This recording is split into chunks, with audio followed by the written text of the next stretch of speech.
खुल जा SIM SIM. कहानियों के खजाने से निकली आज की कहानी का नाम है कौन क्या खाता है। चलिए कहानी शुरू करते हैं।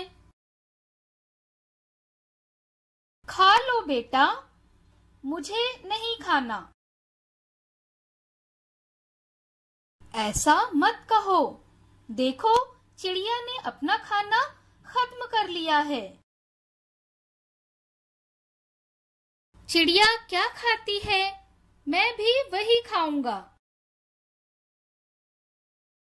बाबा ने कहा चिड़िया चींटी खाती है, क्या तुम भी खाओगे? शानू ने कहा छी नहीं। बिल्ली चूहा खाती है, क्या तुम भी उसे खाओगे?